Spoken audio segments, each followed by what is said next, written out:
students, welcome to my channel. Today we are going to start mathematics textbook for class 10th. NCERT की book है, इसी book से आपके question आते हैं एग्ज़ाम में, तो हम लोग पूरा फोकस NCERT के बुक पर ही करेंगे। सबसे पहले हम लोग सिलेबस डिस्कस कर लेते हैं कि क्या क्या आपको पढ़ना है।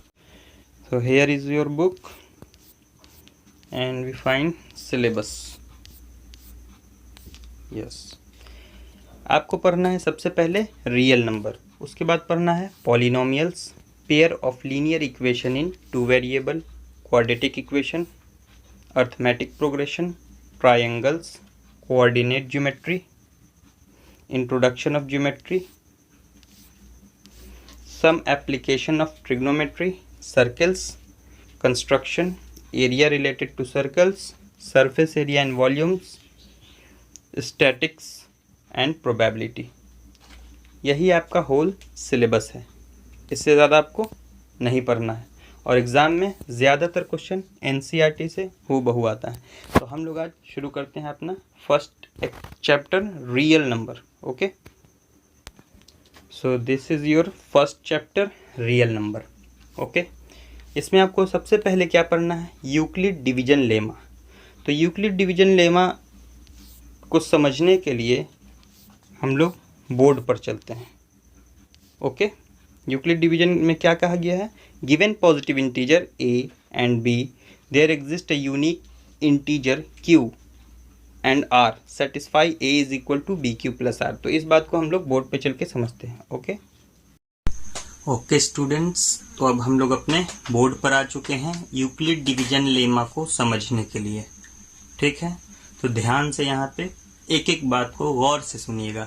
ठीक है, देखिए ये क्या है, यूक्लिड डिवीजन लेमा में क्या बताया गया है कि if a and b are two integers, ठीक है, where a is greater than b, if a is divided by b then a unique quotient q and remainder r। ठीक है, क्या बताया गया कि अगर a और b दो इंटीजर है, a को b से डिवाइड किया जाए, ठीक है, और b यहाँ छोटा होना चाहिए, a बड़ा होना चाहिए, तो अगर b से डिवाइड किया जाता है a को तो क्वोशिएंट q मिलता है, रिमाइंडर r मिलता है। ठीक है, तो ये पहले डिवीजन एल्गोरिदम हम लोग समझ लेते हैं कि डिवीजन एल्गोरिदम क्या होता है, एक डिवाइजर होता है, एक डिविडेंट होता है और एक क्वोशिएंट होता है। ठीक है, तो डिवाइजर, डिविडेंट, क्वोशिएंट, ये तीनों में क्या रिलेशन होता है और रिमाइंडर साथ में, इन तीनों में रिलेशन आप पहले से जानते हैं। जैसे 13 को हम लोग 5 से डिवाइड दे रहे हैं, ठीक है, तो 5 2 जा 10 और 3 बच जाएगा कैरी। हम 13 फिर से लाना चाहते हैं तो क्या करेंगे, हम लोग 5 को ले जाके इससे मल्टीप्लाई करेंगे और फिर जो बचेगा इसके साथ ऐड कर देंगे, तो हमको जो रिजल्ट है ये 13 ये मिल जाएगा। 13 is equal to 5 into 2 plus 3, ये पहले हम लोग पढ़ चुके हैं। अब यूक्लिड ने क्या कहा कि a को b से डिवाइड किया जाए, तो वही रिजल्ट आता है a is equal to B Q plus R. ठीक है, यहाँ पे 13 is equal to 5 into 2 plus 3, और यहाँ पे हमेशा क्या होगा, जो रिमाइंडर होगा वो डिवाइजर से हमेशा छोटा होता है। ठीक है, कितना छोटा हो सकता है, ये 0 हो सकता है, 1 हो सकता है, 2 हो सकता है। ठीक है, और यहाँ पे 3 है तो अब ये 3 हो सकता है, 4 हो सकता है, बस यही इसका लिमिट है। अगर 5 से डिवाइड दिया है तो ये 4 तक हो सकता है, इसके आगे नहीं हो सकता। इसका मतलब क्या है, b से हमेशा ये r का वैल्यू छोटा होगा और किससे बड़ा होगा, 0 से बड़ा या 0 के बराबर हो सकता है। ठीक है, तो यही यूक्लिड का डिवीजन एल्गोरिदम है। उनने और क्या कहा कि if r is equal to 0 then b is equal to HCF। तो उन्होंने असल में HCF निकालने का तरीका बताया डिवीजन से। ठीक है, तो यही आपको समझना यूक्लिड डिवीजन लेमा या एल्गोरिदम क्या है। बाद में इसी को हम लोग एल्गोरिदम बोलते हैं, शुरू में इसी को हम लोग इनके स्टेटमेंट को लेमा बोलते हैं। ओके, अब हम लोग इसका एप्लीकेशन देखेंगे।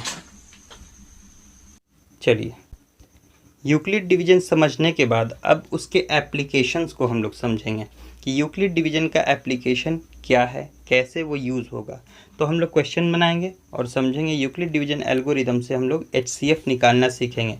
तो फर्स्ट क्वेश्चन आपका हम बनाते हैं उसके बाद फिर बात करेंगे। चलते हैं बोर्ड पर। ओके, तो अब हम लोग आ गए हैं यहाँ इसके एप्लीकेशन पे कि यूक्लिड डिवीजन एल्गोरिदम में इसका एप्लीकेशन क्या है। तो यहाँ पे सबसे पहले एनसीईआरटी एक्सरसाइज 1.1 का क्वेश्चन नंबर 1 है। इसमें क्या कहता है, use Euclid division algorithm to find HCF of 135 and 225। हम लोग ये क्वेश्चन बनाएंगे, ये दोनों क्वेश्चन आपके होमवर्क में रहेगा। ओके, तो ये कैसे बनता है, वहां पे क्या बताया गया था, ए और बी से रिलेशन बताया गया था। उसमें बताया गया था ए बड़ा होना चाहिए, बी छोटा होना चाहिए। ठीक है, तो हम लोग क्या करेंगे, इसमें जो बड़ा नंबर है, ग्रेटर नंबर, उसको हम लोग ऐसे बीच में रखेंगे और जो छोटा नंबर है वो उसको इस तरफ से ऐसे डिवाइड करेंगे।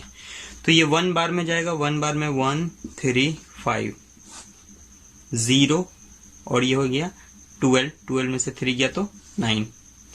फिर इसको हम लोग ऐसे फर्दर और डिवाइड करेंगे, जब तक कि रिमाइंडर 0 ना आए डिवाइड देते रहना है। और इसको उठा के यहाँ लिख देंगे 1 3 5, फिर इसको डिवाइड देंगे, फिर 90, 2 बार में 180 हो जाएगा, इसलिए 1 बार में 90। फिर इसको घटाएंगे, ये हो जाएगा आपका 5, ये हो जाएगा आपका 4। फिर इसको क्या करेंगे, इसको फिर यहाँ लिख देंगे 90, फिर 2 बार में ये 90, खत्म हो गया, कट के 0 हो गया। ठीक है, तो जब भी रिमाइंडर 0 हो जाए, ठीक है, तो ये क्या होगा, आपका HCF होगा। इसका स्टेप लिखना पड़ता है। ठीक है, स्टेप्स। फर्स्ट स्टेप में क्या हुआ आपका, ये नंबर हमेशा पहले लिखा जाएगा 2 2 5 और ये नंबर उसके बाद 1 3 5, यानी ये डिवाइजर और ये है, सॉरी, ये डिविडेंड, ये है डिवाइजर, क्वोशिएंट प्लस रिमाइंडर। तो डिवाइजर से क्वोशिएंट को मल्टीप्लाई करेंगे और प्लस रिमाइंडर लिखेंगे। फिर फर्दर इसी तरह से।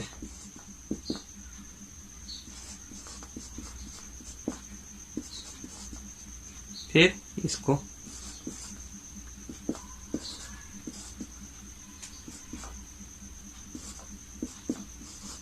यहाँ पे आर क्या आ गया, आपका 0 आ गया। ठीक है, तो हम लोग लिख सकते हैं here R is equal to 0, so HCF is equal to 45।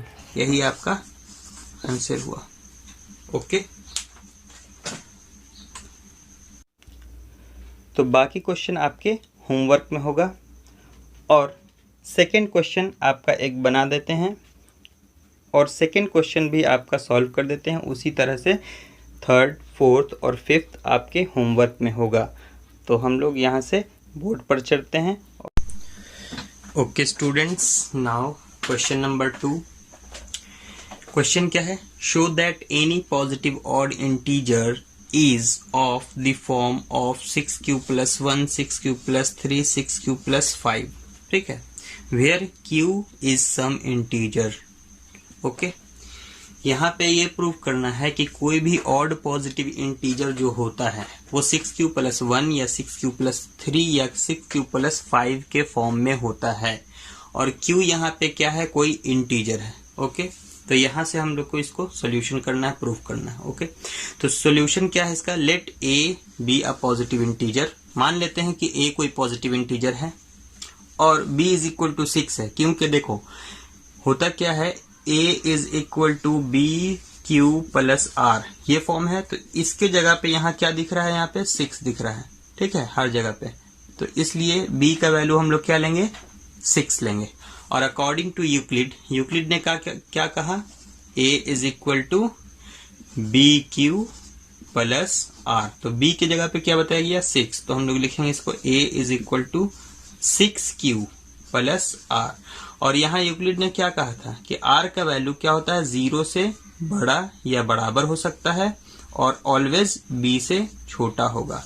तो उसके अकॉर्डिंग यहाँ पे ये 0 से बड़ा होगा या बराबर हो सकता है r का वैल्यू, और छोटा किससे होगा, 6 से छोटा होगा। ओके, 6 से छोटा होगा, यहाँ b से छोटा तो यहाँ 6 से छोटा। इसका मतलब है कि r का क्या क्या वैल्यू यहाँ पे हो सकता है, तो r बराबर हो सकता है 0 1 2 3 4 और 5। इससे ज़्यादा आर का वैल्यू नहीं हो सकता है इस केस में।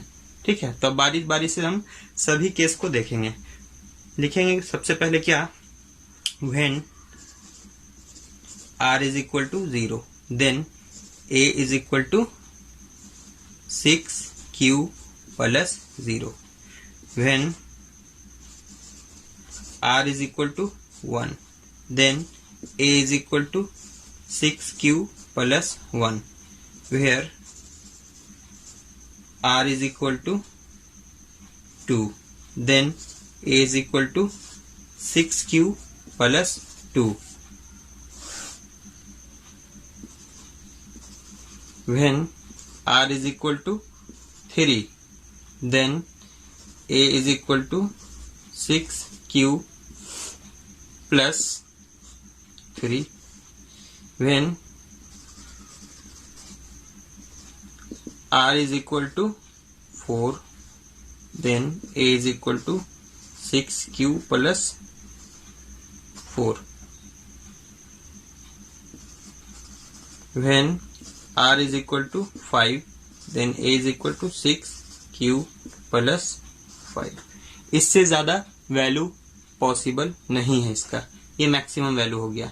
अब यहाँ पे क्या दिख रहा है, देखो ये क्या है 6q। 6q को हम लोग कैसे लिख सकते हैं, 2 into 3q, कोई दिक्कत नहीं है। ये नहीं लिखा जा सकता, इसको लिख सकते हैं हम लोग 2 into 3q plus 1। ठीक है, तो जो भी नंबर 2 से मल्टीप्लाई होता है वो इवन होता है, आपको पता होना चाहिए। यहां लिख सकते हैं 3q plus 2, तो ये भी क्या हो गया, ये सब इवन नंबर हो गया। यहाँ ये इवन, यहाँ ये नंबर इवन, यहाँ ये नंबर इवन। तो अगर एक पॉजिटिव इंटीजर में से इवन नंबर हटा दिया जाए तो क्या मिलेगा आपका, ऑड इंटीजर्स मिलेगा। तो ये ऑड हो गया आपका, ये ऑड हो गया आपका, ये ऑड हो गया आपका। तो हम लोग लिख सकते हैं clearly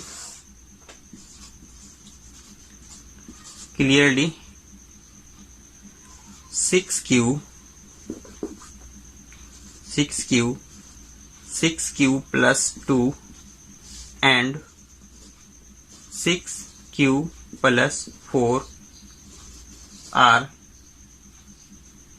even. So 6q plus 1, 6q plus 3 and 6q plus 5 are odd integers. That's all. Thank you. बाकी क्वेश्चन आपके होमवर्क में है। और इसके बाद फिर अगला chapter the fundamental theorem of arithmetic पढ़ेंगे अगली क्लास में। ओके।